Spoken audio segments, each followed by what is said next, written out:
ስለ ማስተር አብነት እግዚአብሔር የተናገረኝ መልካም ዜና አለኝ።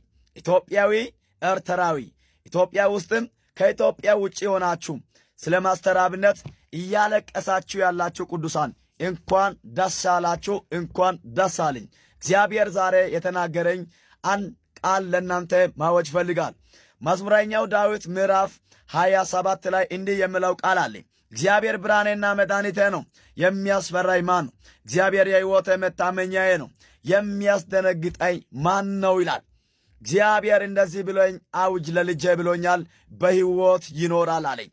በዚህ 3 ቀን ስለ እሱ የጸለው ሳለ እግዚአብሔር ያወራኝ ቃል ነው። ልጄ በሕይወት ይኖራል አለኝ። ይህንን ሼር አርጋችሁ ዱት አርጋችሁ ለሰው አድርሱ። ለወንድሞቹ፣ ለእህቶቹም፣ ለቤተሰብ፣ ለኢትዮጵያዊ ሁሉን አድርሱ። በሕይወት ይኖራል። እግዚአብሔር በቅርብ ቀን በአደባባይ ለትልቁ ምስጋና ያቆማል። ስለ እሱ ያለቀሳችሁ፣ ስለ እሱ ያነባችሁ ኢትዮጵያዊ ኤርትራዊ በቅርብ ቀን ስለ እሱ ትልቅ ምስጋና በአደባባይ ይወጣል። ይህንን እግዚአብሔር ተናግሮልኛል።